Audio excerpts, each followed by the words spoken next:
get a lap in, like I said initially, if the rain is coming and it's right around the corner, they have to push hard because this might be the only lap they get. They're going to have to take some risks, which is great. And taking risks means that you could come a cropper, and if you're behind the person that's come a cropper, you could get the double whammy. We're going to see a yellow flag very early, I think. So if the rain arrives, we expect it to arrive first between turn 11 and turn 14. So that's the bottom end of the circuit, very near to our commentary position. It is, yeah. That part of the circuit, I think, is still a little bit damp. That's the last place to dry. A lot of standing water. And that's why in FP3 they were struggling to get onto the dry tyres because of some pretty wet patches out there on track. Lance Stroll waiting in the garage. Pole position for him last year here in Istanbul, where we raced in November.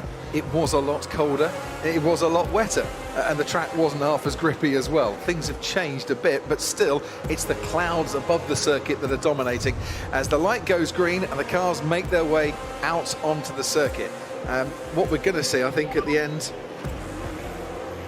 Just be careful with those track limits. Just need a nice clean lap. Of this formation lap is a bit of queuing going on before the drivers start their push laps, and it's track limits at turn 1, turn 6 and turn 14 that the FIA are worried about.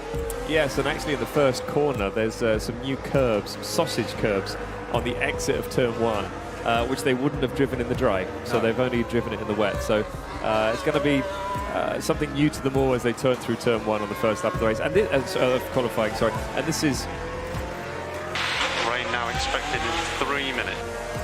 and this turn 1 is really tricky because it's completely blind, as we already see an Alpine going off there on the exit of turn 2. Rain expected in 3 minutes. If the rain does come down in 3 minutes, there are going to be some at the back of the pack here that might just get a bit caught out. And Sebastian Vettel, Ted Kravitz, hasn't even left the garage yet. He has now, as is Max Verstappen and his teammate, and Vettel's teammate Lance Stroll. But yeah, that queue of F1 cars, Crofty, it's that they're not queuing for fuel like the rest of us, but they have got plenty of fuel for them, racing fuel, in the garage, and they will have been fueled up for the whole of the session, so 10 or 15 laps. 2 seconds, Ted. So still expecting rain 4 minutes into the session, so 3 minutes from now. So probably 1 lap only. And it just feels like there's that cold wind, Crofty. You know when rain is coming, you can see the clouds. You might not be able to see the rain or feel it yet, but that cold wind comes and just gets you on the back of the neck. That's the feeling I'm getting down here in the pit lane. And we're seeing the queuing at the end of the lap as people try and bridge a gap between themselves and the cars in front. Lewis Hamilton's not hanging around. He's decided he doesn't want to be sitting behind the 2 Ferraris. He is going to have to sit behind Pierre Gasly in the AlphaTauri. There's a race that has been going on the track already. Lance Stroll and Max Verstappen, with Verstappen behind Stroll, very keen to get past him, but he's not managed it. We're on board with Lewis Hamilton. Now take us through, Jensen. Down into turn 1, completely blind apex. Oh, it's still wet there on the entry. Oh, he's gone off the circuit. Actually gone off track limits, so aborted lap basically. So, but that could be absolutely crucial for Lewis Hamilton, because if the rain does come, by the time he gets around to start another lap, it might be too late. Yeah, totally. And we've also got a spinner. The man who is starting at the back of the grid is Carlos Sainz. He's already off the track. Hamilton looks like he's off the track again. We wondered, was it going to be conditions for slick tyres by the start of qualifying? It's probably too dry for Inters, but it looks like it might be a bit too damp for slicks. Yeah, definitely. Here we go into turn 1. He's gone into the wet patch at the apex, run wide, and the rear's gone. Yeah, tires were so cold.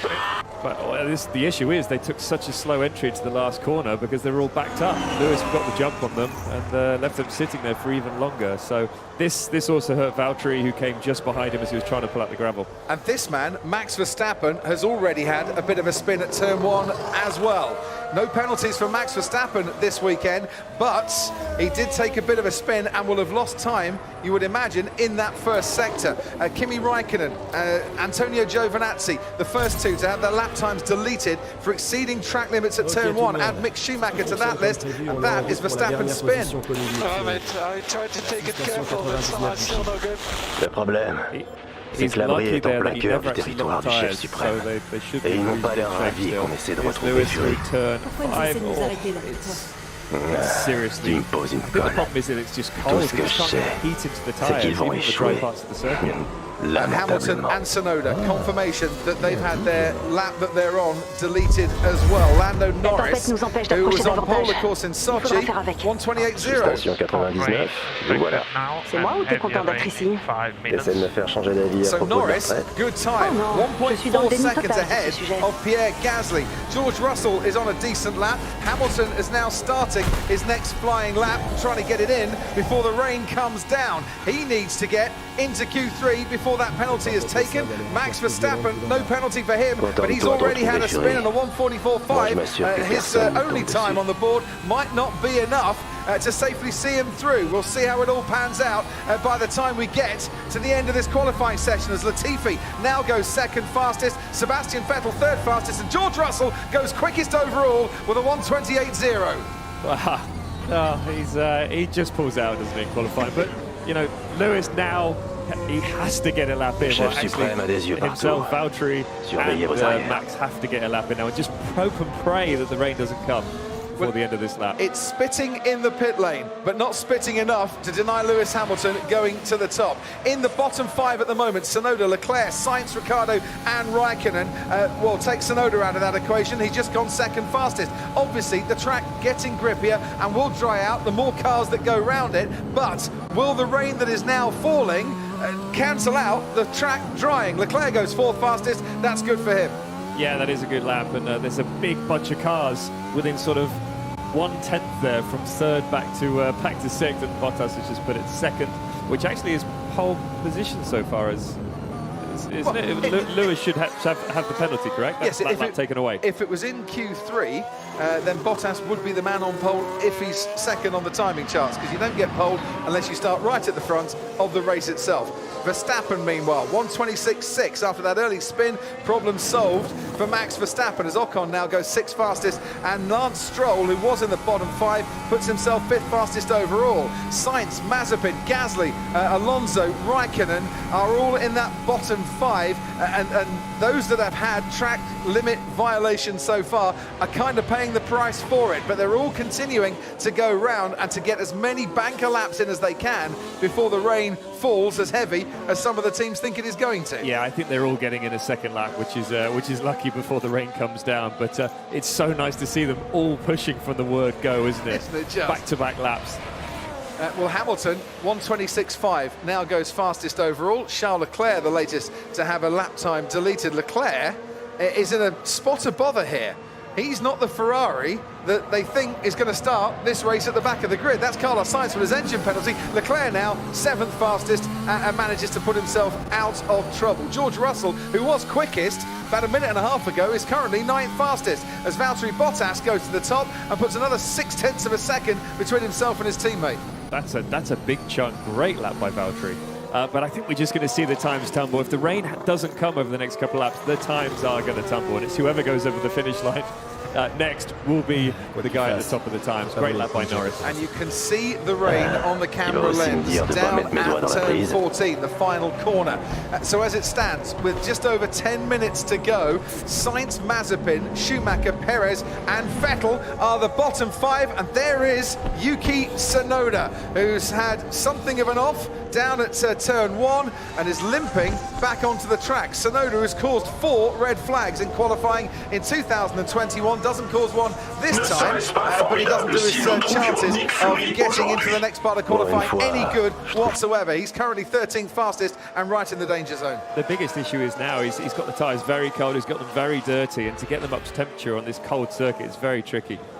Oh, it's a very strange moment he's had there, a real sharp snap of oversteer quite late in the corner, and he's caught it, but he's overcorrected and put him off the circuit.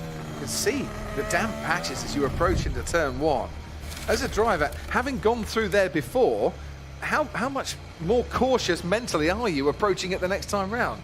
Well, I mean, it all depends on how the previous lap was. You know, if you've run wide on the first lap, the next lap you're a little bit more cautious. But normally you build up to it in these conditions. But these guys haven't been able to because they know they have to get a lap in.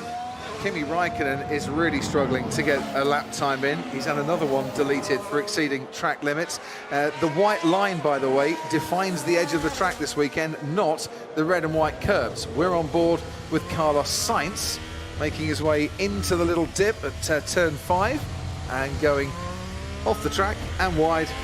And as he came on at turn 6, that'll be another lap time that's gone a-begging there. He's really struggling with warm-up, isn't he? He still hasn't got the tyre in the window.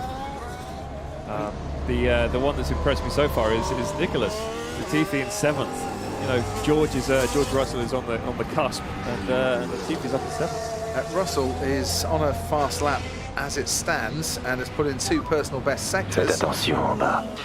Vous êtes allé trop loin pour échouer maintenant. Yep, okay, understood. And George Russell goes 6th fastest as a result of that best time of his so far. Whatever you see now might well change quite dramatically in the next 8 minutes. As Ted said, they're all fueled to do quite a few laps out here, and the tyres hanging on. It is just like a race, except they're not racing against each other, they're racing against the clock as Leclerc goes fastest overall. Well, there's 6 different cars in the top 6, 6 different manufacturers. How cool is that? You don't see that every day. You certainly don't. Feel the width and the variety, ladies and gentlemen, as we watch the Ferrari of Carlos Sainz. Someone's had a moment going through the first corner once again as Gasly now goes fastest overall. And I think it's Nikita Mazepin who's had a spin potentially down at turn 1. He's got himself going once more and rejoins the track. Mazepin currently just ahead of Carlos Sainz, who is the slowest driver on the track, but putting all that right on this latest run. 33.0 and a 30.0 for the first 2 sectors so far. Just the final few corners to go where the rain was coming in from, but it looks like it's holding off enough so that the slick tyres are holding up and doing their job. Yeah, he's still able to. The great thing is because it's cold, he's able to do many laps on these tyres. He's not overheating like he normally would in the qualifying session. But yeah, that's a reasonable lap there. Obviously not as good as his teammate who's up in 3rd, Charles Leclerc. Reasonable. Lando Norris, Max Verstappen, Nicholas Latifi and Sergio Perez, Sebastian Vettel, Antonio Giovinazzi, Lance Stroll and Yuki Tsunoda have all gone back into the pits, as has Kimi Raikkonen, to add to that list. To change tyres, I would imagine, to find some nice warm slick tyres to get on and get back out again with 6.5 minutes to go. Ocon goes 7th fastest, pushes Vettel into the danger zone. I felt like we should get another banker. Okay, if you want to go for another banker. I was just about to say, Hamilton in 10th at the moment, by no means in the safest place in terms of getting through to Q2. Up on the roof is Ted.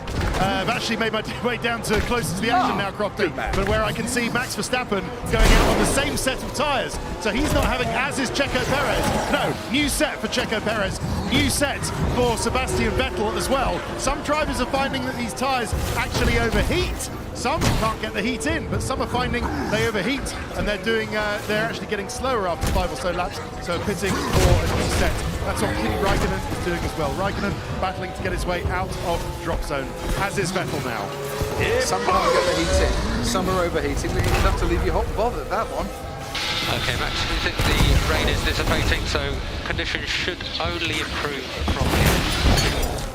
Right, so rain, but not heavy rain. Why are some struggling with heat and some struggling without heat? That's a good question. That's why I ask you. You're the world champion. Well, some cars will work the tyres harder than others. And normally the cars with more downforce would work the tyres harder. So they would get the tyre warmer, faster, but the degradation would be higher. Hamilton going for another banker lap, as you can see, has gone purple in the middle sector and is on for the fastest time of this session so far. Gasly and Alonso, 1st and 2nd, currently in the pits. Conditions like this, I don't know if the teams know what a safe time is or what a safe time isn't. You'd imagine that's safe. I love it. I think we should just get another banker in, Lewis says, and there you go. There's that banker. The 1:25.0, 4 tenths up in 2nd place for Pierre Gasly. But what's the cut-off, I wonder? At the moment, Sebastian Vettel is safe with a 1:26.8. But if the track is going to keep improving, do the teams know what that cut-off is? No, you don't, because it's difficult to predict how dry the track is going to get over the next 4 minutes. And that's Hamilton getting a little bit squirrely out of turn 1. And I mentioned Nikita Mazepin and his problems down at turn 1. There you go. Even more squirrely than Lewis. But this is one of those sessions that you have to be out there at the end. Yeah. It doesn't matter how quick you are and how good a lap you put in halfway through the session. You have to be out at the end.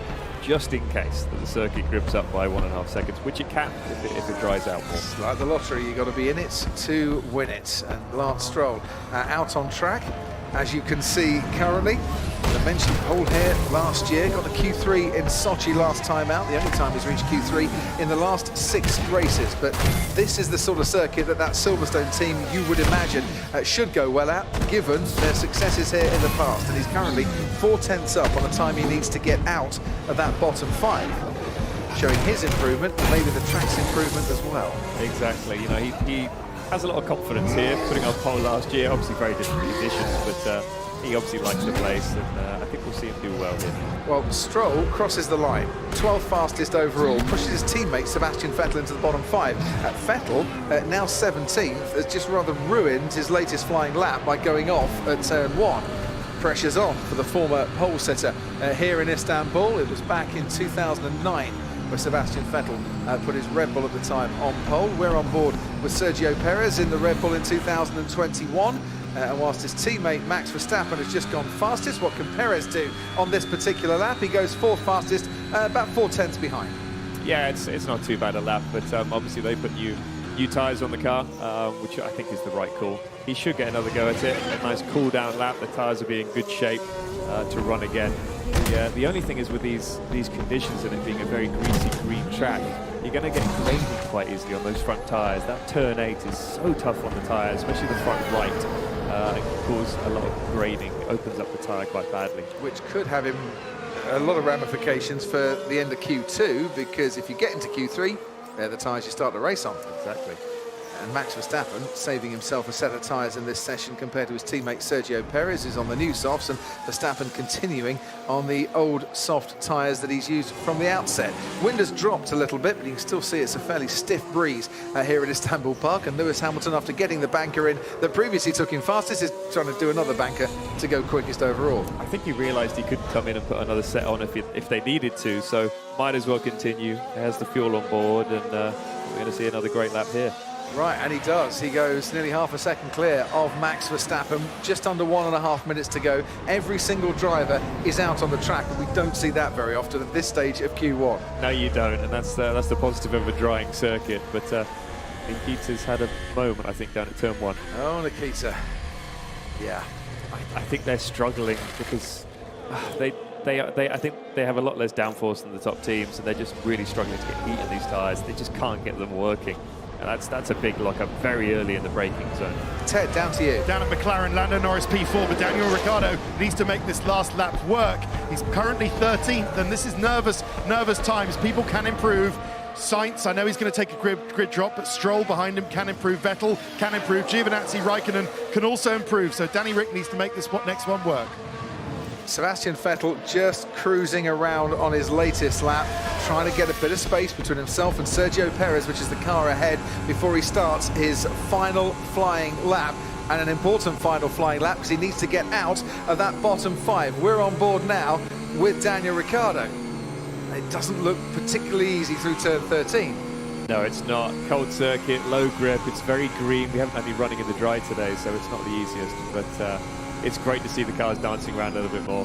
Right, 125.8. Is that enough for Daniel Ricciardo? His teammate Lando Norris now on a flying lap passes him. Checkered flag is out. Anyone who has started a lap before the checkered flag can go on and finish it, and it will count. But for those behind, no, that's it. Your qualifying is over. And Esteban Ocon was the first driver to take the checkered flag. Ocon currently 6th fastest. Still 6th fastest as Lance Stroll now goes 8th fastest overall. Behind him, Nikita Mazepin definitely out of qualifying. He's had so many struggles throughout there. Kimi Raikkonen too. Lap times deleted are plenty for both of them. Antonio Giovinazzi still very much at risk. He's 15th fastest. Tsunoda is ahead of him, and Tsunoda goes 6th fastest, and that's a decent lap from the young Japanese driver. Sebastian Vettel, meanwhile, on a personal best lap, but is it going to be good enough to get himself out of that bottom 5? Mick Schumacher faces the same equation as Sergio Perez goes 4th fastest, and they see the checkered flag as they cross the line. Sebastian Vettel moves himself out of that bottom 5 and ahead of Daniel Ricciardo, who's now very much at risk as Mick Schumacher goes 11th fastest. The track engine drying out, and Schumacher on it at just the right time. George Russell goes 9th fastest overall. Daniel Ricciardo, living very, very much on the limit here, is currently on the cusp. Carlos Sainz is in the bottom 5. He's going to start at the back of the grid come what may, but he can push Daniel Ricciardo into the bottom 5, and sadly for Daniel Ricciardo, he has done just that. Ricciardo's time of a 1:25.8 wasn't enough. The track improved, and the Aussie, well, is heading for an early bar. Oh, he was a lap too soon. He didn't do the last lap because he didn't have any more battery left, I guess. So he moved across to the inside to let his teammate pass to finish his lap, and he was 1.5 minutes too early. And the track improved so much in red there with everyone on new tyres. Last 4 races, Daniel Ricciardo's reached Q3, but it's all gone a bit awry in very tricky conditions here in Istanbul this afternoon. He, along with Nicholas Latifi, Antonio Giovinazzi, Kimi Raikkonen and Nikita Mazepin, knocked out of qualifying in Q1. It's Hamilton quickest by only 7 thousandths from Verstappen.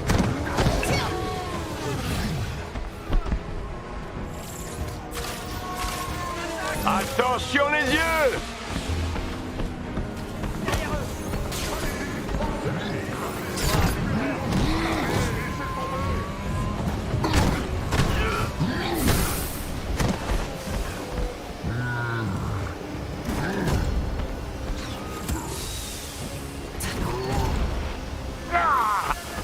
J'aurais dû esquiver.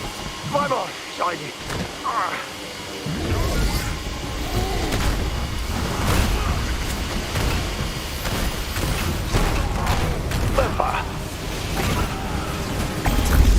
We're through, Mick. We're through. Yes! Nice work, buddy. Y'a besoin d'aide!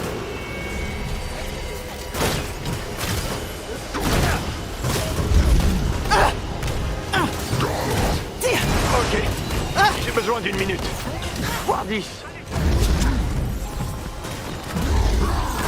Je te suis reconnaissant.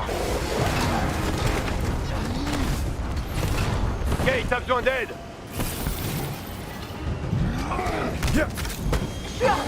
Allez, debout. Je t'en dois une.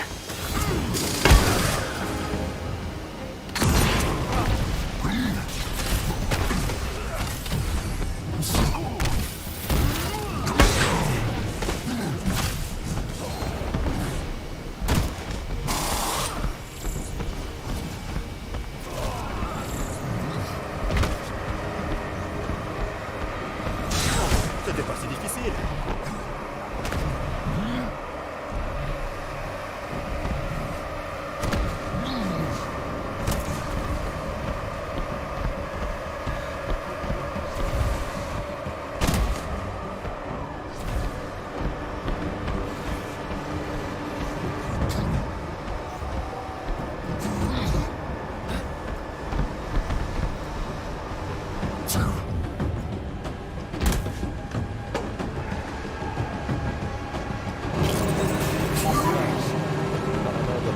We're through, Mick. We're through. Yes! Nothing at the time. Nice work, buddy. Well, celebrations for Mick Schumacher, but he hasn't got much time to think about Q1 because he's going to take part in Q2 for the first time as a Formula 1 driver. The only other time he reached Q2, he crashed at Paul Ricard and couldn't get back out on the track. Lewis Hamilton, this car, was the fastest driver, but what a lap by Mick Schumacher that was, Jensen. It was. He should be really proud of himself after that one. You know, it's a tricky car to drive, as we've seen all year. Really tricky conditions out there today, but he pulled a great lap out the back there. Whilst he pulled a great lap out of the bag, Lewis Hamilton was forced to pull several very speedy, fast laps out of the bag, but only 7 thousandths of a second separating himself and Max Verstappen. So by the time we get into Q3, if that continues, we're on for an epic struggle, aren't we? Yeah, it was funny actually, because Lewis would go half a second quicker, and then Max would match him, and then Lewis would go half a second quicker, and Max. It was great to watch through that session. That just doesn't happen. We don't get that. So great Q1. Really exciting for us watching. Yes. Whether there's more rain to come, we will find out very, very shortly. Daniel Ricciardo, though, it doesn't matter what happens in terms of the weather. you're not going to lift the gloom from Daniel Ricciardo's face for a while, I wouldn't have thought. We've all been there. We've all been in that tricky situation, and it's a horrible feeling when you cross that line and you're hearing the cars that are going quicker than you, and you end up P16. I really do feel for him. A tough one. They just did it too early. I mean, they didn't wait until the last lap, which was very strange. So that cost them a great starting position, and he's got a tough race ahead of him tomorrow. Second time this season he's been out in Q1. The other time was Portugal. We went from 16th on the grid to finish 9th, and we'll hope to do something rather similar this weekend. If you're a Sky Q customer, you can watch highlights of qualifying alongside the live action by pressing the red button, and there is plenty to have watched so far. We've only had 18 minutes, a third down, 2/3 to go before the green line. Let's head to Ted. I've given up looking at the radar, Crofty, because it seems less accurate slightly with the little micro burst of rain that we had in Sochi. Instead, I'm sort of feeling it, and it feels like it is brightening up. It hasn't rained for about 10 or 12 minutes now. There's no spots of rain on the ground, no puddles getting big around here, and still everybody going out on the soft tyres, dry tyres, the slick. So I would say we've got a good window for some action here. And the teams might agree with you, because guess what? They're all coming out again. And this time, I see some yellow striped tyres in action. On a green track, it has to be the best tyre. You know, the reds, I think you are going to open them up. It's really hard through turn 8. You wouldn't want to start on that in the race. And when you have the pace advantage of a Mercedes or a Red Bull, you can run on medium. This is the key for those that aren't with us every week in qualifying and don't know the rules as intimately as Jenson Button does. Whatever tyre you use to set your fastest time on in Q2, if you get into Q3 as a result of it, that's the tyre that you'll then start the race on tomorrow. The medium, it is by far the better race tyre than the soft. It is, and running the medium here and putting a couple of laps on it is actually a positive, because otherwise you can open it up in the race with all that fuel on board. So yeah, if you can get through on the medium, definitely the best race time.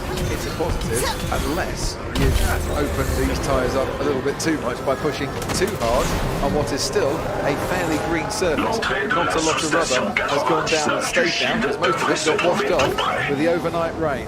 It's always easier when you have a better car. Always easier these sessions. Because obviously the slower cars, they have to push as hard as they can on the softest tyre, which hurts them a little bit for the race tomorrow. But anyway, excited about this session. As you can see, there's still a lot of damp patches or wet patches on the circuit. It makes warm-up tricky, especially for the medium. 14 drivers out the track. Carlos Sainz is in the garage. He'll probably stay in that garage as well, because there's no point coming out. He's going to the back of the grid anyway. And we're on board with Lewis Hamilton. So Jenson, for the second time of asking, try and take us through a lap with Lewis Hamilton. He's got past turn 1 on this occasion. He did, with a little snap. He's had that a couple of times already in qualifying. But we're up here into turn 4. Very, very exciting through turn 4. This, as it drops down the hill into turn 5. Oh, a little bit twitchy at the rear end. Got to hug the apex there. Run the car as wide as you can, get on the power as early as you can, and then you're up to turn 7, which is a long right-hander. It's so quick in the cars these days, and then it takes you into turn 8. Very, very long left-hander. It should be flat in qualifying. Very, very high G-force. There's 4 apexes through turn 8. He actually looks like he's cruising a little bit. I think he's trying to get the tyres in the optimum pressure, temperature range, so he can nail it on the next lap. Otherwise, you put yourself in a position where you're able to lock the tyres up and damage the tyres. So he's getting them in their working range before he pushes really hard. You can tell he is cruising, and the timing screens confirm it. He was 1.7 seconds slower than his teammate Valtteri Bottas through that first sector. I was going to say that helicopter shot really makes that Mercedes look slow, doesn't it? But he backed off by that stage. Exactly. Valtteri feels he's got the tyres working and he's able to push on this lap. He's got 2 purple sectors. But Lewis will unleash on the second lap of the tyres. But Valtteri across the line, let's see what time he can do. Valtteri crosses the line, gets a round of applause for his troubles as well with a 1:24.1. Sergio Perez has had a moment down at turn 1 on this lap. He certainly seemed to be going very slowly through there, and he's had a spin. Everyone's on the medium tyre apart from Yuki Tsunoda, I'm led to believe. Sergio Perez on the medium tyre, but he's well, they don't look in a great state, and I wonder if he's flat spotted them, because this is what he did at turn 1. Oh yeah, look at that. It's that snap. It's a really aggressive snap a lot of the guys have had, and those tyres are done. which is not going to help him. Yeah.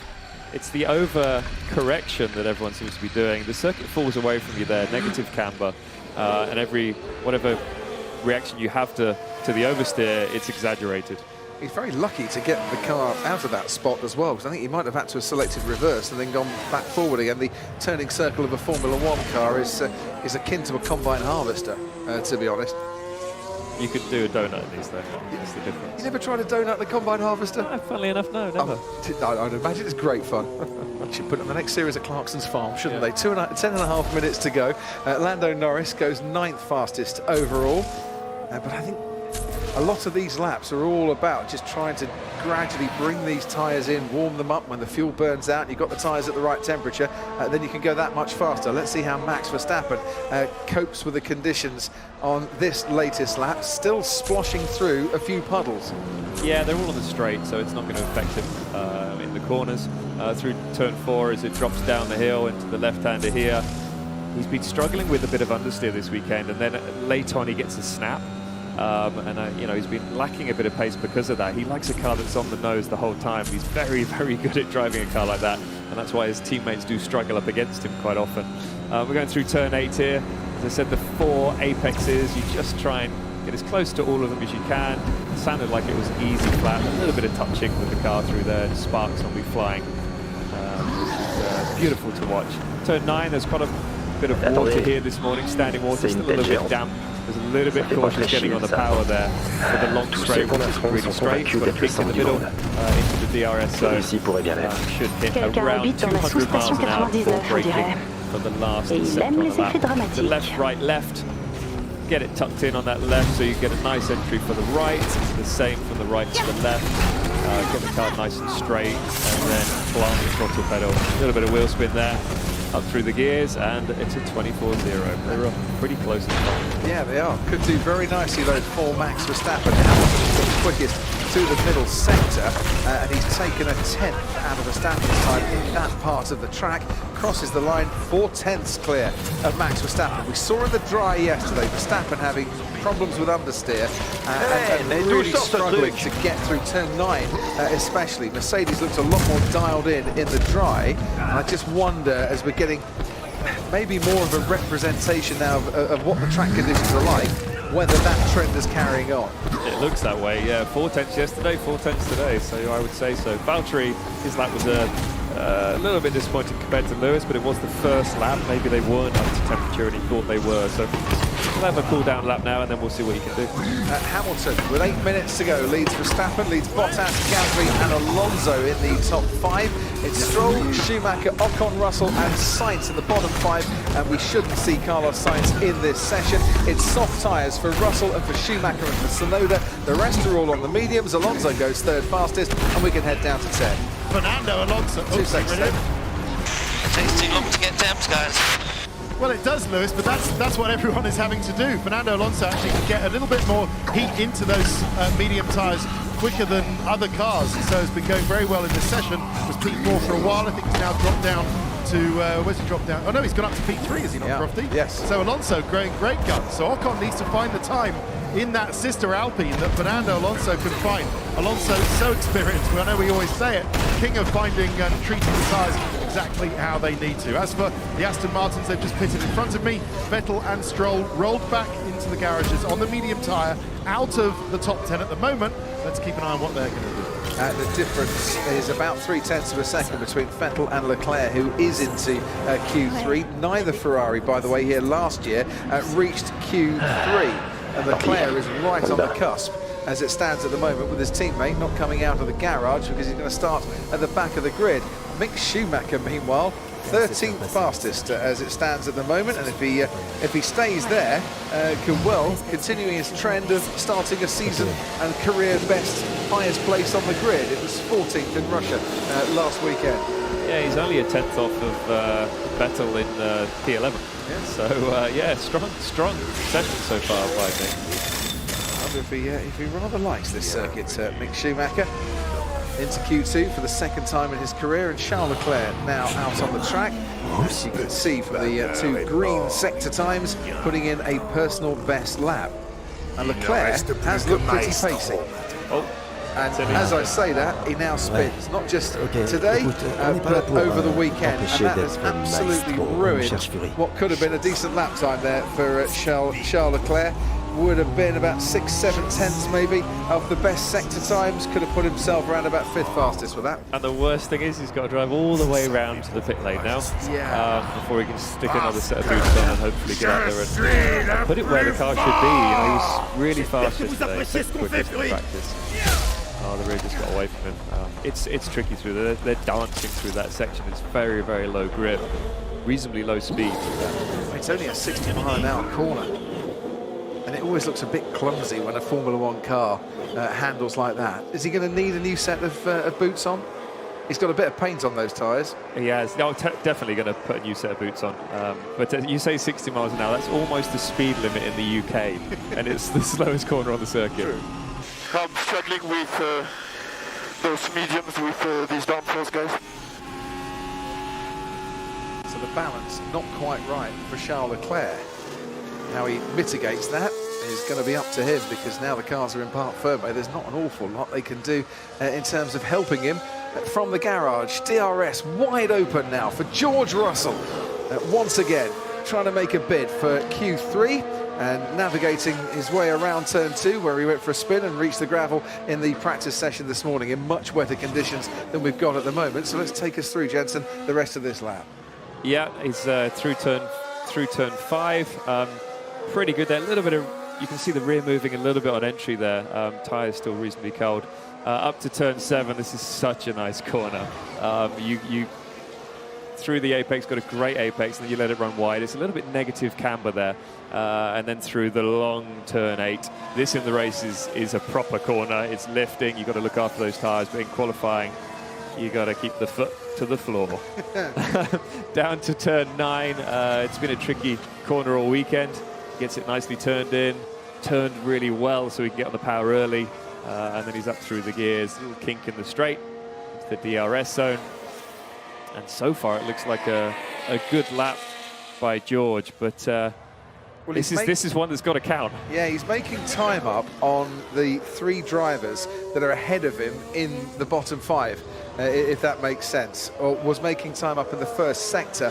Lance Stroll has managed to get 4 tenths of improvement on George Russell through the middle part of the lap. Russell goes 11th fastest. He's only 18 thousandths of a second outside the top 10, but he's still the wrong side of the line as far as he's concerned. Sebastian Vettel stays 12th, and Lando Norris starts a new flying lap. Stroll, who, as I say, was making up pace in the middle part of the lap, goes 7th fastest. Mick Schumacher next across the line, stays in 14th. I mean, for a Haas to only be 4 tenths off the top 10, that is still a very respectable time from Mick Schumacher. Meanwhile, out at the front, Max Verstappen's gone purple and then green, looking to get the fastest time that we've seen in this Q2 session so far. Past the final corner where Charles Leclerc spun just a few moments ago, doesn't make up time in that final sector, stays 3rd fastest. He outbraked himself into turn 12 and ran wide, sort of 2 car widths rock wide, so lost all the time there, and it actually looked like he backed off before the finish line. So yeah, not the lap that he was hoping for. A new set. I think he was on a new set. Let's have a look. Verstappen was on a new set of tyres. His teammate Sergio Perez is also on a new set of mediums and has just gone 3rd fastest, so ahead of Max Verstappen. That's something else that we saw yesterday. With Verstappen struggling with handling and balance issues, Perez was actually finding the car much more to his liking. Yeah, he's got confidence in the car when it's a little bit understeery, and I think he struggles to drive the car that Max likes, you know, that twitchy rear end, always on edge. So it's come to Checo a little bit, and now he's got confidence. We can see what he can do this weekend. So it's quite fun watching how he's changing with the car working in his favour. 1 minute and 50 seconds to go when Lando Norris crossed the line to potentially get another cool lap in before starting his final flying lap. He'll be close to the checkered flag, but if they timed it right, McLaren, where they might not have put Daniel Ricciardo in the right place in Q1, might have put Lando Norris in the right position to get through into Q3. Yeah, they did in Q1 with Lando as well. But what's impressed me the most of this session is Fernando. He's just gone purple in Sector 1, he's green in Sector 2. Let's see what time he can achieve. But he's loving the conditions right now, isn't he? Just goes third fastest, Fernando Alonso. Very neat indeed, at a track where he's finished on the podium before on 4 occasions. He's in the top 3, and that is the sight of Lance Stroll into turn 1, going wide, going off the track, ruining his lap, and now he's going to be looking anxiously, or his engineer is, at the timing screens, because there'll be no chance for Lance Stroll to get another lap in. This is what happened. Yeah, he's braking a little late there, just on the inside front, just a tiniest bit, ran a bit wide, then lost the rear. But yeah, that's it. That was his last flying lap, so he's going to be on the radio the whole in-lap wondering what other people are doing. Well, he's safe at the moment, but for how much longer? And his off might just have compromised Mick Schumacher a little bit, who was behind him on the track. George Russell is going faster and getting more pace and could be quite close to the top 10 by the end of this lap. George Russell, who was third on the grid in Sochi last time out, makes his way around the final corner, and just like Charles Leclerc, oh dear, here at Istanbul Park, 14 corners, and it was one too many for the perfect lap for George Russell. He's out of qualifying. Charles Leclerc is on his way to try and get into the top 10 as Sebastian Vettel, former Ferrari driver, now puts his Aston Martin 10th overall. Esteban Ocon is out of the equation, and we are riding on board with Charles Leclerc. He's got about a third of the lap to go, and he is well inside the time he needs to get into that top 10 and getting a very nice slipstream indeed. Oh, behind his teammate, Carlos Sainz, who was out on the track at very much the right time. Ferrari got that working well. Max Verstappen goes second fastest, improves on his previous best time. Valtteri Bottas now goes second fastest as he crosses the line. Charles Leclerc puts himself into the top 10, pushes Sebastian Vettel out of it, and Lance Stroll looks like he has survived despite that off. Lando Norris might improve on that 10th fastest, but he doesn't need to. He is through. Mistakes are still happening out there, and boy did Ferrari leave that late with Charles Leclerc. They did, but well done Ferrari. That was great teamwork. Norris obviously doesn't need to finish the lap. Great job by them to just sneak into the top 10. But yeah, that's a mixed up top 10. But I think the one person you got to give a round of applause to is Lewis. That is an extremely good lap. Half a second up on anyone. He's just been untouchable so far this weekend. He won't be able to get pole because he'll take a 10th place grid penalty, but he could yet win out in qualifying. George Russell, well, what happened, George? Sorry, guys. No. That was a good lap. It was just the final corner that called him out. George Russell could have been in the top 10, but it was this moment that caught him out. One of the slowest corners on the track, and the grip just wasn't there as he got the power down. He joined Sainz, Schumacher, Ocon and Vettel making their way out of Q2.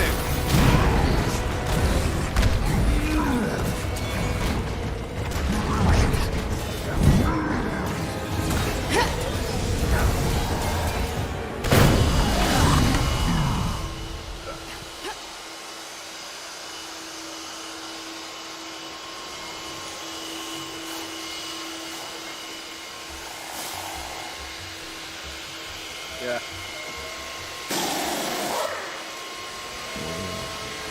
Essaie de faire passer un message. Il s'en sort plutôt pas mal. Ouais, j'en viendrais presque à espérer que Fury n'est pas ici. Ok.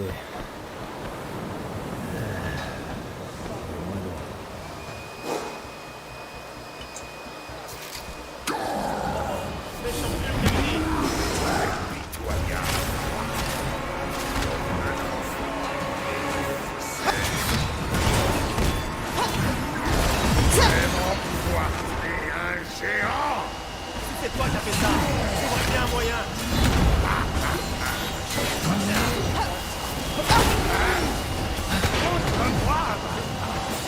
Même tes amis ne pourront pas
Welcome back to Istanbul Park, where unlike last year, we do have a Ferrari in the top 10. Charles Leclerc has reached Q3. Carlos Sainz will start at the back of the grid with the engine penalty. We can head to the pit wall. Lauren Mekis, the racing director, is with us live throughout the weekend. You left it late with Charles, but he got into the top 10 eventually, Lauren. Well done, man. Yeah. And to you. Good session. Well done. Hopefully Lauren can hear us, but he is there, but I think he might actually be talking to one of the engineers on the pit wall at the same time. Lauren, it's David Croft from Sky Sports. Can you hear me? We'll head back to Lauren in a moment, because I think as he was standing by to talk to us, one of his engineers decided it was a good time to talk to him, but Anthony Davidson isn't being distracted by any engineers on the pit wall. He is at the Sky pad.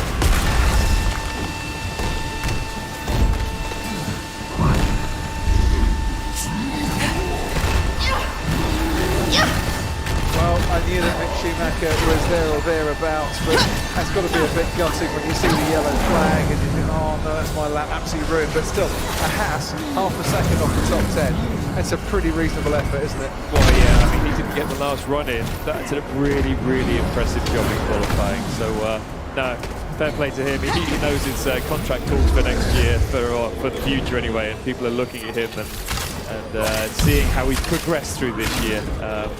And he's done a really, really good job. You see the turn 9 corner analysis with Lewis Hamilton just a fraction of a second faster, 500ths faster than Max Verstappen. His best lap time was 7/10 faster than Max Verstappen. Now we saw Max backing out, but then he did improve towards the end. That's not a fight, Hamilton and Verstappen. That's a fight with Verstappen with one hand behind his back. Hamilton is looking pretty dominant out there. Yeah, he has been all weekend, wet or dry, and yeah, he's looking really strong, and he kind of needs to be if his best position tomorrow is going to be 11th on the grid. So I can't wait to see him fighting through, but we're not there yet. We've still got Q3 to go, and who knows what's going to happen. I feel that Charles Leclerc will find a little bit more pace in the Ferrari as well, and hopefully we'll be up there fighting with Gasly, Alonso and Checo, and hopefully Max will take it to Bottas a little bit more as well. If you're just tuning in, you want to see the highlights of qualifying so far, you're a Sky Q customer, press the red button. You can watch them alongside the live action. We're all go for Q3. Lando Norris, Lance Stroll, Yuki Tsunoda, Charles Leclerc, Sergio Perez, Fernando Alonso, Pierre Gasly, Max Verstappen, Valtteri Bottas and Lewis Hamilton, all vying for the prize, the top prize of winning through as the fastest driver in qualifying. And for the first time since the Austrian Grand Prix, 4 Honda-powered engines in that top 10 as well. AlphaTauri, first time they've ever got to Q3 here in Istanbul, down to 10. Nice and dry now, the sun coming out, starting to warm up down here, and so it's a switch back to the soft tyres for everybody. Just bear in mind, for this first run, Checo Perez has an old set of soft tyres. Remember, he took a newer set, 2 new sets, didn't he, Crofty, in Q1, so that means that you have to bear in mind that this first run might be a bit slower. Lance Stroll goes out on a used set as well. Sebastian Vettel, his teammate, a bit disappointed, has just walked past me in the pit lane with his ocean-inspired helmet with fish and octopus and squid on it. But, yeah, he's a little bit down in the dust after being out of qualifying, but Mick Schumacher got a round of applause from the crowd. They recognise a great effort from him.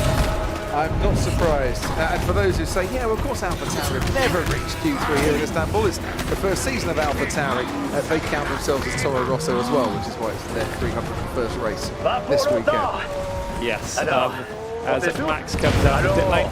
He tried to leave it nice and late so he'd be out on track alone, and he's come out behind an Alpine, the Alpine of Fernando Alonso. So great minds think alike, trying to find some clear air on track. Gasly, Alonso, Perez, Leclerc, Tsunoda separated by about a 10th and a half in that Q2 session. So it's not just at the top where we're looking at the battles. In the midfield part, it's fairly racy as well. Well, and Lando obviously backed out of his last lap. It was an unnecessary lap. He got through anyway, so he's going to be in the mix as well. So interestingly, as Mercedes swap it around week after week, with which of their drivers gets to choose where they come out, first or second, it's Lewis Hamilton's choice this week, and he's chosen to come out first on the track. Now, with the track drying out, so far we've seen improvements later on, and I wondered whether he would want to have been a little bit further behind in the order, or at least behind his teammate, but he's decided he's going to be going out first, or Valtteri decided he's going to be going out first, and he's going to have to put up with it. And Valtteri already 3/10 up on Lewis Hamilton through the first sector on this lap. 31.0 for Hamilton, a 30.7 for Bottas. Leclerc puts in a 31.3, quite a bit behind Valtteri Bottas. It's a 31.6 for Tsunoda. The two Mercedes seem to be out there on their own. Yeah, they do, and you know, if it was Lewis's choice, sometimes you just want to be out there, you have a clean track in front of you, there's nobody to make mistakes in front of you, and yellow flags or lockups and what have you. So he's just at peace with the track right now, and can feel his way around. Hamilton a 10th up on Bottas through the middle parts of this lap. There's still a couple of tenths in arrears as he makes his exit from the final corner. And here's the time we've all got to chase, a 1:23.0. You can see Valtteri Bottas in the background. One pole position for him so far this season. Make that a provisional pole, and a chance of a second now, a 1:23.0 for Valtteri Bottas. We're on board with Pierre Gasly, who put in a 30.9 for the first sector, as did Max Verstappen in the Red Bull.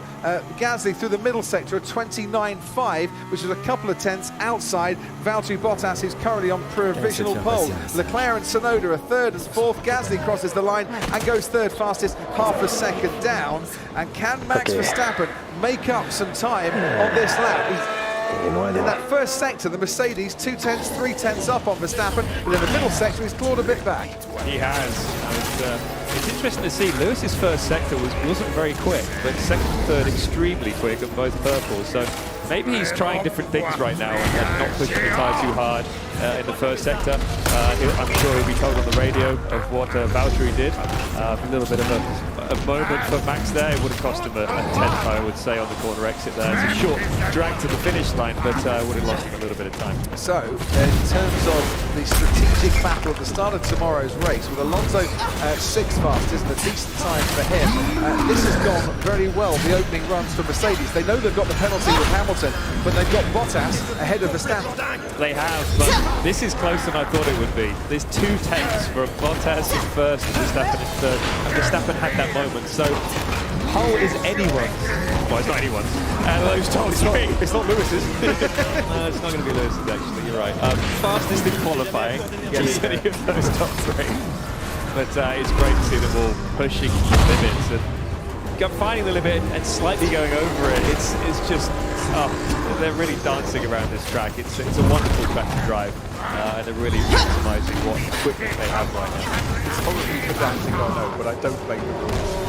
The pole sitter is the one who starts the race. I know. I got to stop saying pole sitter. I'm getting too excited. I like that. The fastest in qualifying. I know that there's so many people watching around the world going, no, Brofty, the pole sitter's the one that wins qualifying. Exactly. And that driver next to you that did 300 odd races knows nothing. But I am wrong. The trouble is, qualifying goes to form the grid when the penalties have been applied. So that's why the pole sitter. I get it from I'm trying to apologise for being a tense. I wouldn't do it to anyone else, I promise you. Anyway, Bottas Hamilton, as it stands, from Verstappen, Gasly, and once again, Pierre Gasly, putting in some really cracking performances in qualifying. He's only failed to reach Q3 3 times in the last 10 races. That was Barcelona, Silverstone, and Sochi. Throughout the course of this season, Pierre Gasly has been, top 6 in Q3 in 11 out of the 15 Grand Prix, and he's on to make that 12 out of 16. He is. No, he's been extremely good this year, and he's not had the easiest career in Formula One, but he's learnt a lot, I'm sure, over the last couple of years, and he is so confident in himself and in the team. Ted has Charles Leclerc comes into the pits. They're all coming. We haven't got an odd man out, have we, Crofty, doing a lap when there's no traffic out there. So we have a little bit of a pause. Well done to Fernando Alonso for being in this, whereas Esteban Ocon is not. Just a quick thought on Lewis Hamilton's strategy for overtaking tomorrow. So if we do think he's running a little bit more rear wing angle, as it certainly looks, as Hamilton goes out now alone on a new set of soft tyres. Interesting one. Do we think that they're relying on the DRS in the race tomorrow, Crofty, to overtake? Obviously, he's running a bit more downforce. He wants to be quick. He wants to get up to people. And then if the DRS works, he won't be slowed down by that amount of rear wing angle. Thought you and Jensen, while I end on a thought for Yuki Tsunoda as well. So he's done a good job after a lot of spins this weekend. Well into Q3. I wonder if he's got a special driver helping him out. Yes, and benefiting from that special driver coach as well. Yeah, we all need a bit of help from time to time. I'm joined in the commentary box by the Williams special advisor, Jensen Butler, who's good enough not to advise just one but two drivers. I don't advise the drivers. They know what they're doing. Who do you advise? Exactly. Catering? Yeah, but anyway, let's move on from that. Top secret, ladies and gentlemen. But in terms of, let's talk about downforce. Yes, when the circuit's a little green, lower downforce probably isn't the direction you would take. You would put a bit of downforce on because it gives you a bit more confidence when you hit the brakes. When you apply the throttle. So when the circuit grips up around here, lower downforce probably is the way to go. I mean, we're talking about minute changes that these guys are making, but you've got to do overtaking. You've got to get some in. As Lewis potentially put a bit too much downforce on at the rear, and will that hamper him? Because as you mentioned, first sector he was losing out to his teammate by quite a margin. He was, but you know, if you've got more downforce on through turn 9 and 10, you'll be closer to the car in front because you're able to get a better exit with more downforce. So you're able to get into the DRS zone easier, but you just don't have the difference in top speed when you have that DRS open as you would have with lower downforce. But, Max pretty much always runs a bit less downforce with the Red Bull than the Mercedes, but I think round here also he's been trimming the rear wing, it looks like, to balance the car. So Hamilton out on the track and pretty much out on his own, although others are joining it bit by bit. Has he gone out to do not just one, but maybe two flying laps on these tyres if he can't get the heat into it early enough, as he did mention earlier on in the qualifying? Possibly, but also maybe it was Valtteri's choice on who goes out first, and he doesn't want Valtteri to get a tow. And Valtteri didn't want to go out this early into the session. You wouldn't normally, because it means you're going to get traffic from the cars that have just exited the pit lane when you're on your flying lap. But Lewis, first sector, 3/10s up on his previous lap and matched Valtteri to actually a little bit quicker. Purple in the middle sector, 2 purples. Pretty strong lap. He's getting some heat into those tyres on this run, is Lewis Hamilton. It's a blistering pace. He's not blistering the tyres, but he is going to move up the timing charts by a couple of tenths from his teammate Valtteri Bottas, and into the 1:22s now for Lewis Hamilton. That might take some beating. It's another new track record. We've been absolutely smashing the track records all weekend long here in Istanbul. Last year when we came, the track was very slippy indeed. The weather conditions weren't particularly nice either. There's more grip on the track this time around, and those records are tumbling. Yes, and it's funny actually when you look at Lewis's lap, he pushed a lot harder in the first sector, got those 3/10s, but then the last sector was slower. So the tyres aren't lasting a full lap. You either give away a little bit in the first sector, or you give away a little bit in the last sector. I can confirm it is Hamilton's choice this weekend as to where he comes out, ahead of his teammate or behind. Lewis has made the decision himself, and it looks like a very decent decision as it stands. He's got a cool-down lap going on at the moment. Lock on there, going into the final few corners for Max Verstappen before he starts his final flying lap. Hamilton will get one more crack at it as well. For Verstappen, this lap, not only does he want it to be good enough for pole, but he wants it to be good enough to get ahead of the Mercedes that's not going to take the grid penalty, because he doesn't want to be starting behind too many cars as he looks to try and capitalise on Mercedes taking that extra engine for this weekend. Let's ride on board with Verstappen and Jensen Button. It's a great view from the front wing. You can see the movement on the front wing and the flex through turn 3, through turn 4. Now turn 5 as you drop down the hill. little bit of understeer, but then a little bit of rear movement as well on the exit there. Up through the gears, into turn 7. Crank as late as you can and as late as you are brave enough to do. Oh, but a perfect apex. Run the car nice and wide on the exit, and then he's into turn 8. And now it's about not scrubbing speed off. Scrubbing off at the least amount of speed as possible, which he does. You see the speed rising of up to 300 kilometers an hour. Now braking for turn 9. Missed the apex a tiny bit there, but he's got the curb on the right-hand side, which saved him. Good exit. Up through the gears again into the DRS zone. We should reach almost 200 miles an hour, so 25 odd kilometers an hour before he brakes for this last section. There's a lot of pressure on him in this moment in time. Just to get his braking right. He did the last time, he does this time. Beautifully through there. Hit the apex on the right-hand side, and now it's this left one, the last one, runs a tiny bit wide. Means he can get the car straight though, doesn't have to snap of oversteer. Where's that put him? Still third, Max Verstappen. He's going to start behind one of the Mercedes, because Valtteri Bottas is ahead of him, but also increasing his pace. But while Bottas does that, Hamilton's gone purple for the first sector on his latest lap. Fernando Alonso, 5th fastest for him, as Valtteri Bottas takes the checkered flag and stays second, but that'll be good enough for pole position. Lewis Hamilton will have to take that engine penalty. I'll keep reminding you because it's important. Lance Stroll goes 9th fastest overall. Pierre Gasly stayed 4th fastest, had a bad final sector, could have made a further inroads up the grid. As Hamilton crosses the line, he wins out in qualifying, but with a new internal combustion engine for the Turkish Grand Prix, he'll go back 10 places for the Sunday's grid. Charles Leclerc pops his Ferrari up into 4th. That'll be a net P3 on the grid. It's Valtteri Bottas that will start on pole with Max Verstappen alongside him on the front row. Wow, they did have the pace in the Ferrari. Just left it until the last lap. No, great lap by Charles, but yeah, the man that did the job today was Lewis Hamilton. It's just a shame he doesn't get to keep that. Well, he keeps the fastest lap, but he doesn't get the pole position. Beautiful work, Lewis. It's P1, go to Valtteri P2. Well executed qualifying there. Well, are we done? We're done. Great work, lads. Done and dusted, and did everything that he had to do. Still no pole position at Istanbul Park for Lewis Hamilton, who won from 6th on the grid last year. Going to try and do it from 11th on the grid in 2021. But welcome back to the pole spot, Valtteri Bottas, for the first time since Portugal. He's on pole and he's got a job to do tomorrow. He does. He's got to keep that Red Bull behind him. But he's obviously going to be going for the outright win as well. But great job by both of them. Well done, guys. Good job. So that's pole tomorrow, yeah? Well, in Turkey last year, he spun at the first corner, had 4 more spins in the race, finished 15th, had one of his most miserable afternoons. But those memories will easily be forgotten if he can convert pole into victory. And don't forget, 5 out of the previous 8 races here, 1 from pole. It's a very important pole to get. It is. But when Lewis has that pace, I think this is the best race for him to take an engine penalty. So P11 for Lewis, which makes that race tomorrow even more exciting. Well, the crowds like what they saw from that qualifying session.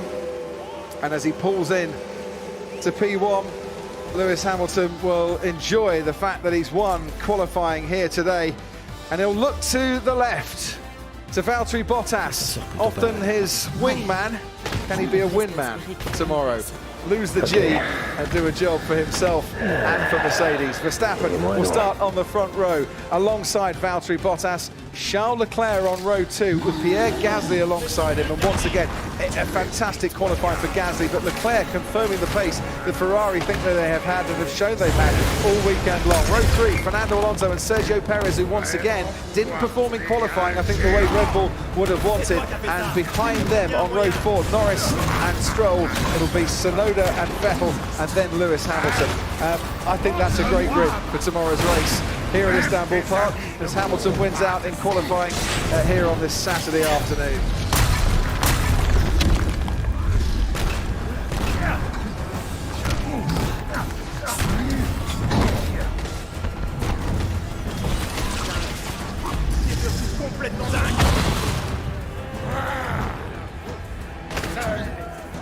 Tweaking of them, I have no issue. But no, I think there's some great laps out there. Lewis, definitely. Charles getting that lap at the end. Pierre, always there. Fernando getting the best out of the Alpine. So, fantastic laps. And for Valtteri Bottas then, 2 races after he lost pole at Monza due to a grid penalty. Well, he inherits pole as a grid penalty, as a result of a grid penalty here. You know what goes around comes around. Yeah, and to be fair to him, he closed down the gap a lot on Lewis over this weekend, so fantastic job. We're delighted for him, as I'm sure is Paul di Resta. He's asking the questions of Mark Vermeulen. Looks like it's been a difficult weekend, but how do you assess the session and are you satisfied? Yeah, I mean, first qualifying in the beginning was quite tricky with the conditions, but I think compared to yesterday, we actually managed to turn it around quite well. The laps, I think overall were quite good, even though maybe the last lap lost a bit down the straight. We have to look into that, but maybe the lap coming into the fight for pole, but overall, I think quite a decent recovery compared to yesterday. So then third, of course, is the maximum today, and yeah, more lining up in second. Let's wait and see what the weather will do as well overnight, but yeah, overall I'm pretty happy. With that in mind, the set of changes you've made overnight, should that help you in the race and enable you to try and push Valtteri in the race? That should be a bit better. Let's see how competitive we are going to be in the race. I mean, also tire wear seems quite high around this track, but at least now the track is a lot of fun to drive, especially also the long left hand at turn 8. We'll find out tomorrow. And the objective is to think about the championship, I guess. Yeah, try to of course pick up as many points as we can tomorrow. Well done.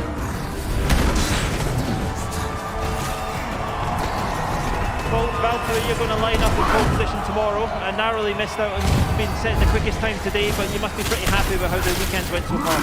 Yeah, it was good quality, not easy conditions, especially Q1 was a bit on the edge with the damp parts, and still Q3 like the first one was a bit damp, but also Q3 and 4.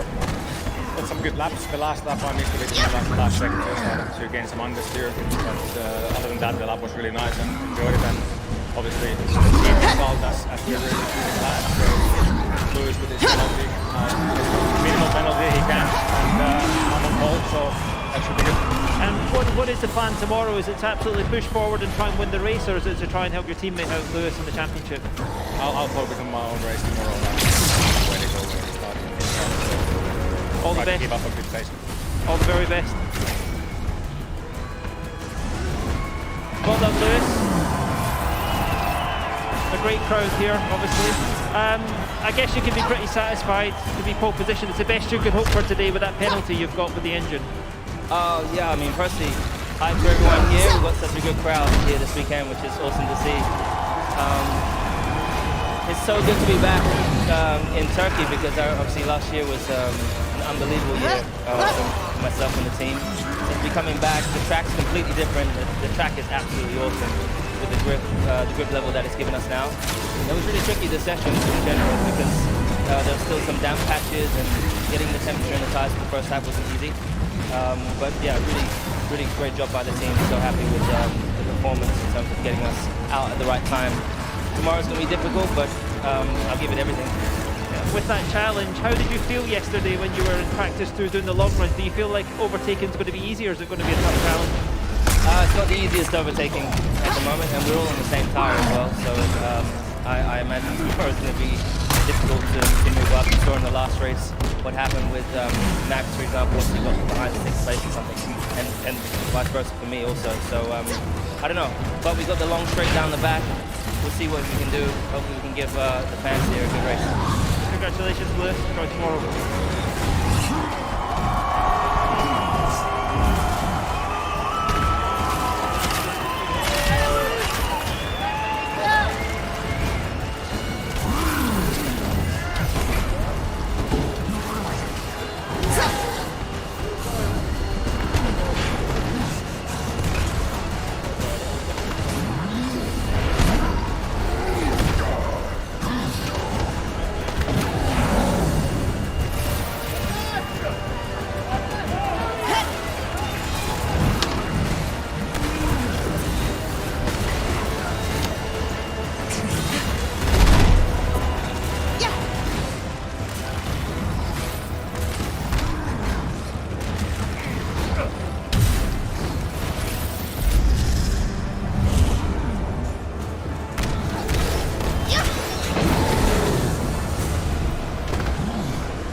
Il m'a défoncé le... Tu les sauves, Toto? Ouais.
Quelqu'un essaie de faire passer un message. Il s'en sort plutôt pas mal. Ouais, j'en viendrais presque à espérer que Fury n'est pas ici. Ok. Et moi donc.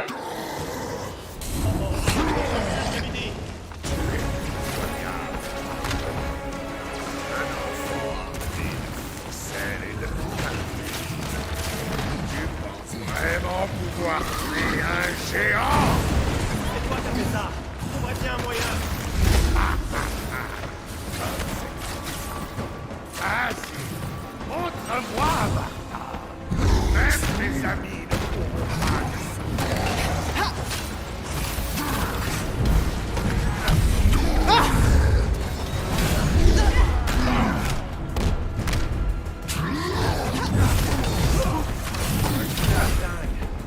C'est devenu complètement dingue.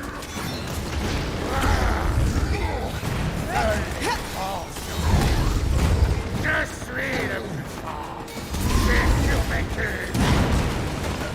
Pas pour longtemps. Alors, on s'essouffle? Un truc qui n'était jamais à court d'énergie.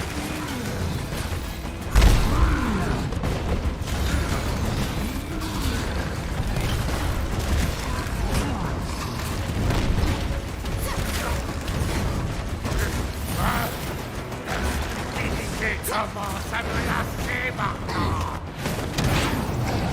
Pas pour longtemps. Alors, on s'essouffle? Alors, notre seul canou n'était jamais à court d'énergie.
Quelqu'un essaie de faire passer un message. Et s'en sort plus. Pas mal.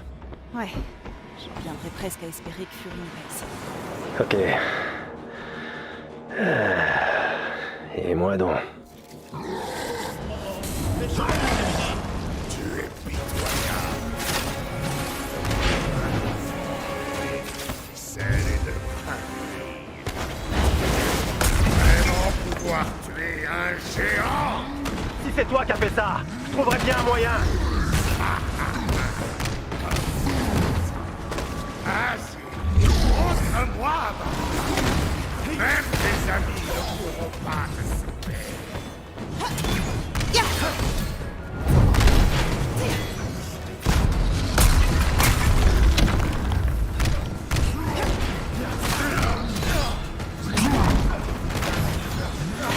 Complètement dingue.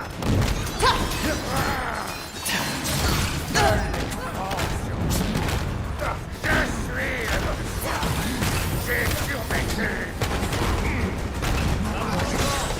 Alors, on s'essouffle. Alors, un truc qui n'était jamais à court d'énergie.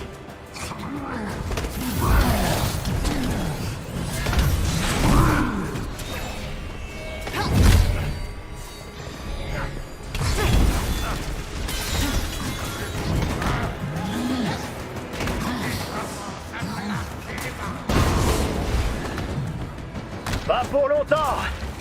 Alors, on s'essouffle? Allons, notre truc à nous n'était jamais à court d'énergie. Impudent. Je vais gratter ton crâne comme un œuf.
Quelqu'un essaie de faire passer un message.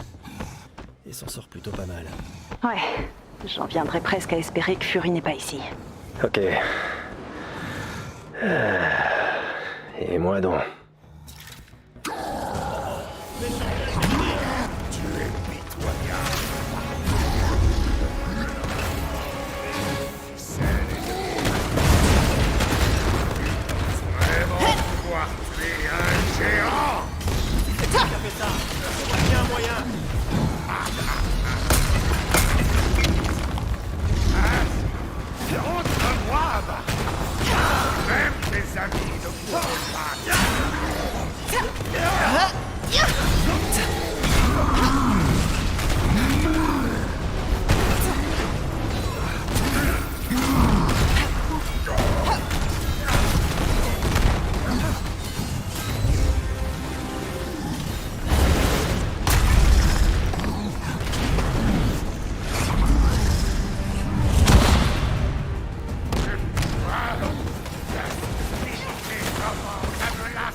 pour d'émerger.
Ça fonctionne pas. Tiens, une flèche gamma.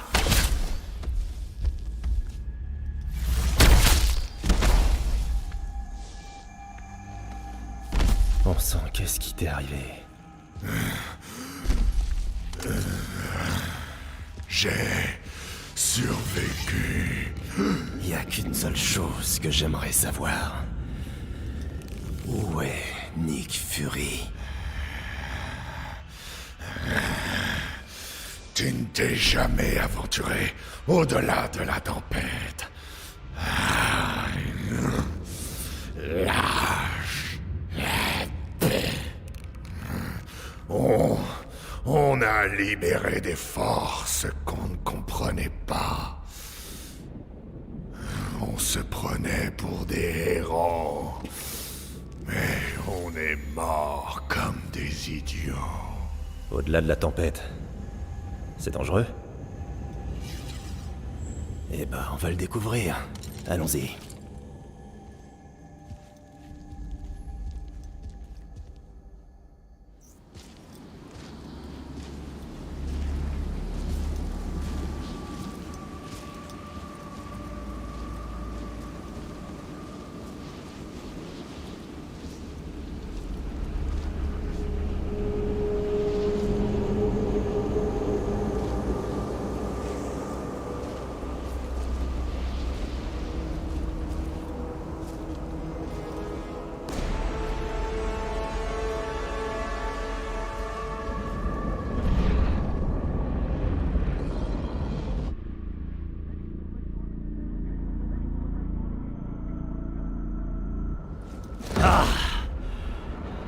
Après toutes ces années, Fury, vous étiez là depuis tout ce temps. Monica, dans sa main, est-ce que c'est... le projet Omega?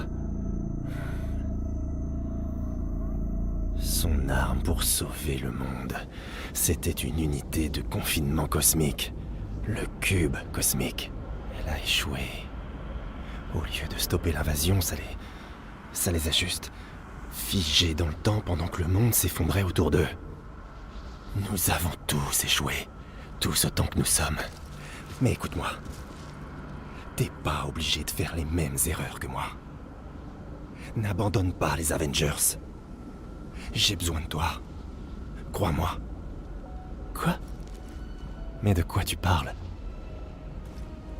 J'ai mis trop de temps à m'en rendre compte. Alors c'est toi qui vas le faire pour moi. D'accord, j'empêcherai ça. Je te le promets. Oh, j'en doute pas. Maintenant, tu ferais mieux de retourner dans ton présent. Je suis sûr qu'on se reverra un jour. Junior.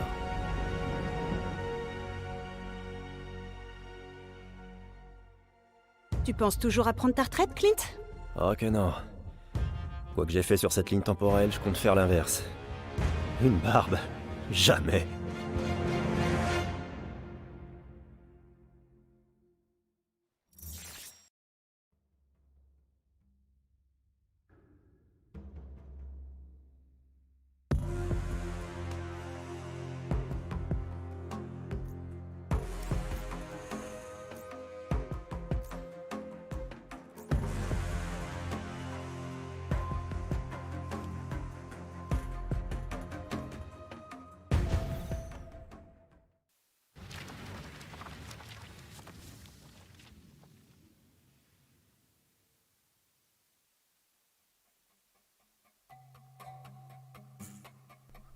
Veuillez accorder un instant à un vieux sorcier, mon roi. Votre père m'accordait tout son respect, ainsi que le père de votre père. Il y a longtemps, un météore s'est écrasé sur la terre du Wakanda. Le Wakanda était alors une nation peu avancée, constituée de quelques tribus en guerre. Le météore les a rapprochés, car il contenait le métal que nous appelons aujourd'hui vibranium. Le vibranium a forgé le Wakanda. Il nous a fait progresser, nous avons repoussé les assaillants, nous avons renoué avec notre passé et notre dieu panthère. Vous avez défié votre oncle pour devenir Black Panther. Mais vous êtes né pour être roi. Il est rare d'être les deux et d'avoir la bénédiction de Bastet lorsque cela se produit. Vous avez fait un choix difficile, fermer les frontières du Wakanda quand vous avez cru votre ami mort. Je ne vous en tiens pas rancune, mais cette nouvelle menace est différente. Vous ne savez pas de quoi ces gens sont capables pour s'emparer de ce qu'ils convoitent. Ulysse Klaue a semé la corruption sur son chemin. Elle se nourrit du vibranium qui fait battre le cœur du Wakanda. Et cette corruption ne fait que s'étendre. Un seul homme peut désormais la vaincre. Vous.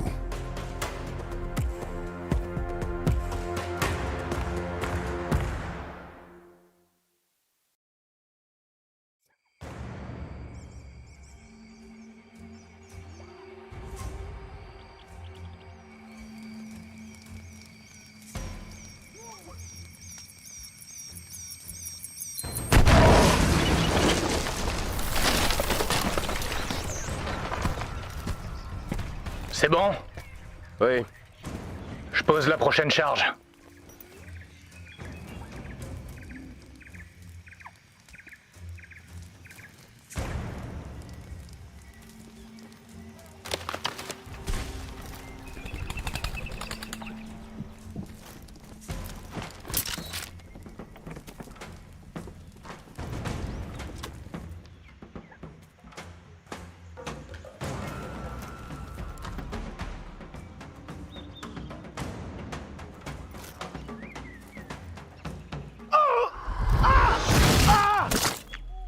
Hein?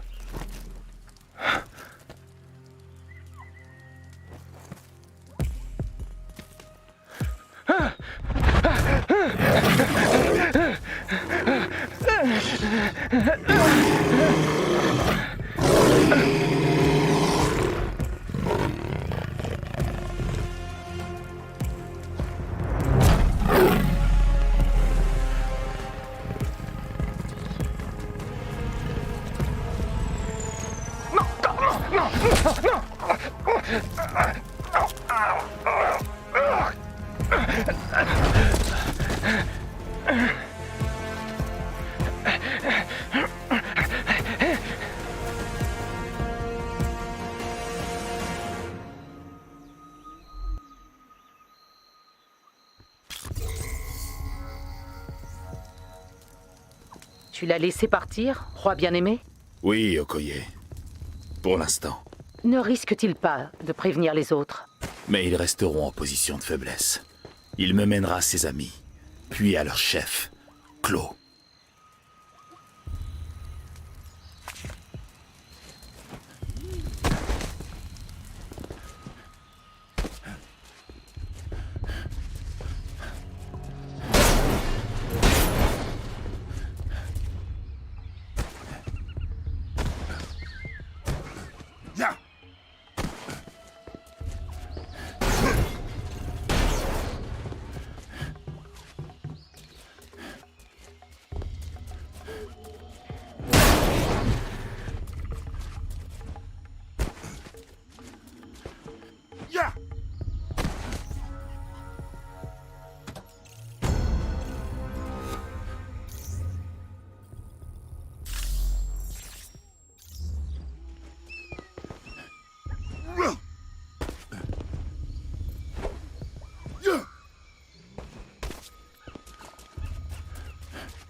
Non! Non! À l'aide! Il arrive!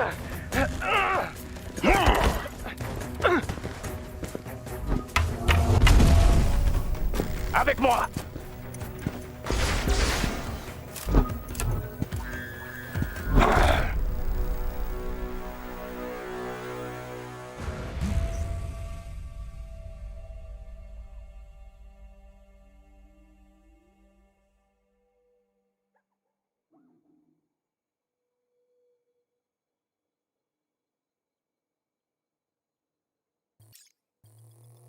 Combien de fois devrais-je leur donner cette leçon? C'est Black Panther! Vous avez raison. C'est bien. Vous apprenez.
J'ai sécurisé leur campement.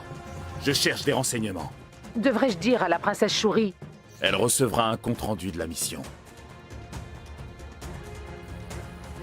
Les plans d'une sorte de canon sonique. Clovis, le bouclier qui protège la ville. Je dois y arriver avant lui. C'était le tunnel qui mène à Birninzana? J'y vais tout...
Vite. Ah!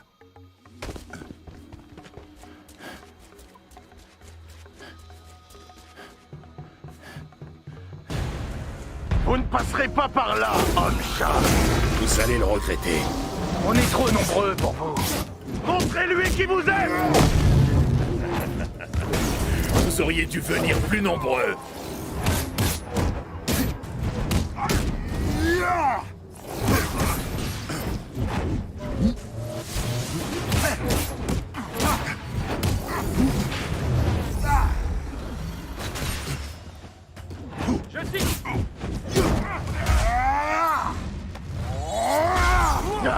On va pas tenir très longtemps! Et ne te relève pas!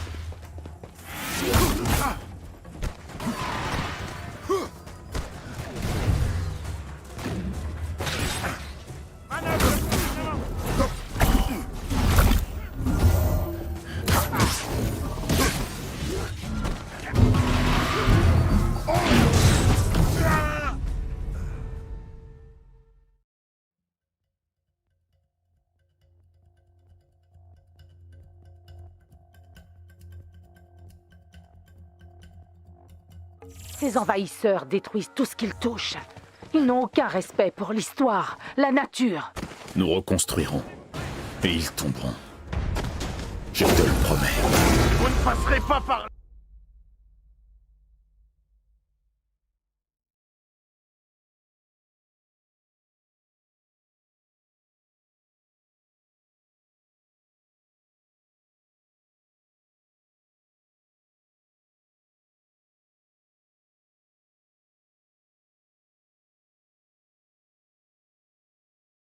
Là, homme-chat. Vous allez le regretter.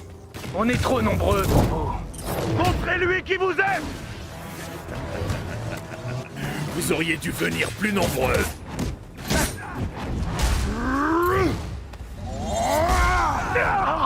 Je suis à terre. Partez d'ici. On va pas tenir très longtemps. Et ne te relève pas.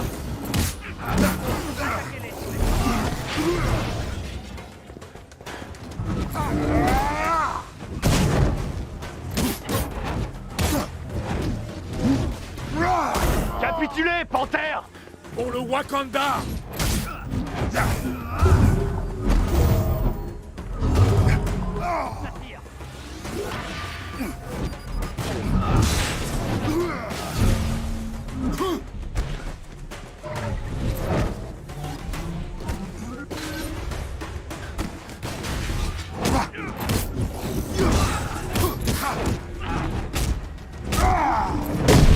Oh non. Affronte-moi.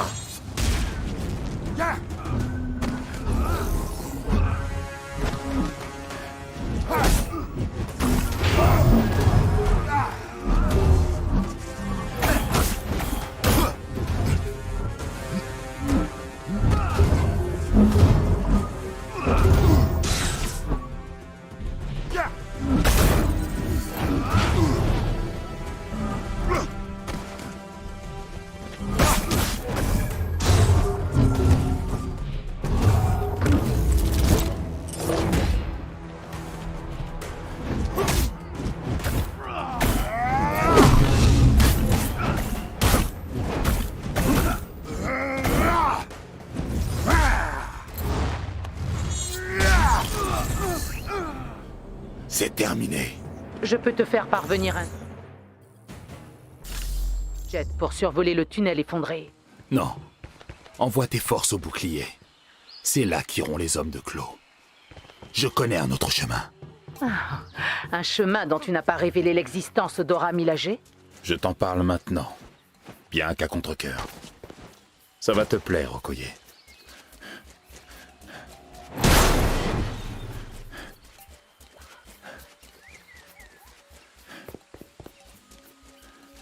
C'est un secret qui t'a été transmis par les Black Panthers précédents?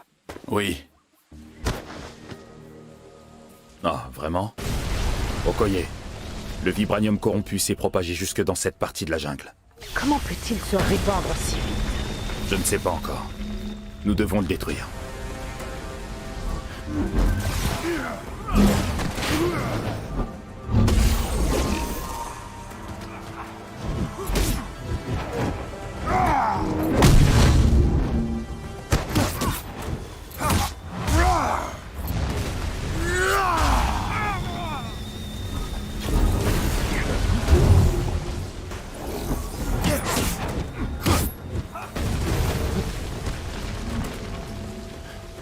Lorsqu'elle est comme ça, la flèche est protégée.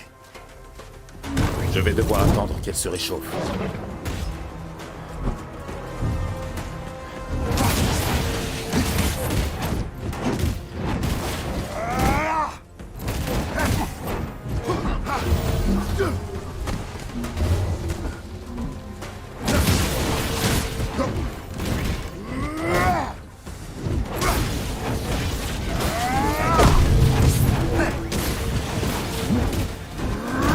Non.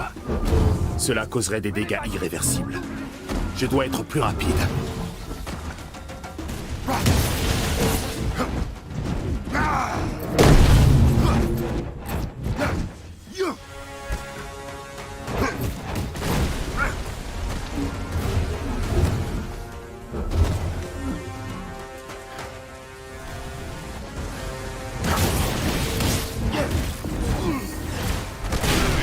Écoute-moi.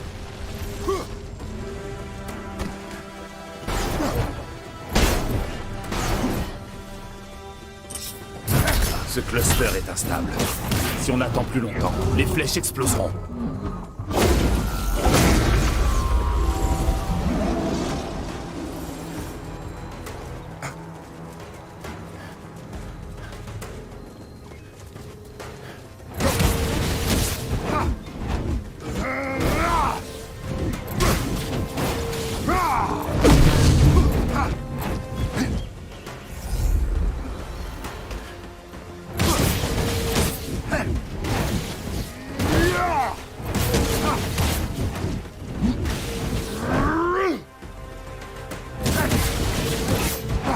La corruption a été détruite et les hommes de Clos maîtrisés. Il est temps de découvrir mon raccourci.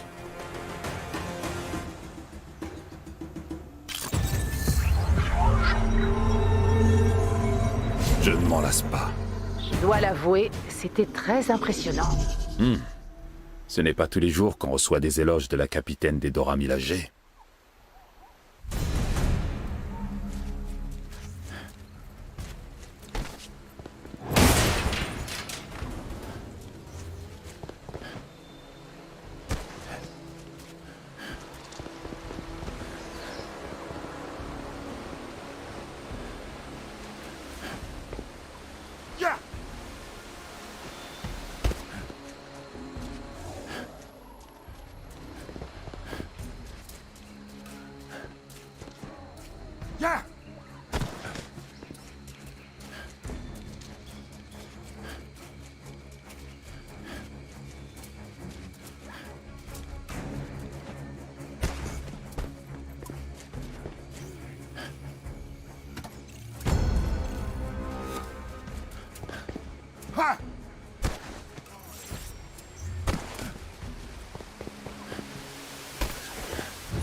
La princesse Shuri connaît-elle ce passage secret?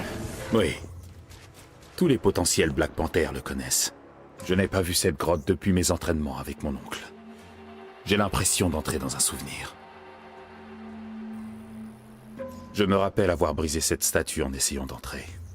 Les explosifs n'étaient pas une bonne idée.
Une autre énigme pour les futurs Black Panther. Les heures que j'ai pu passer dans cette pièce. Les contusions.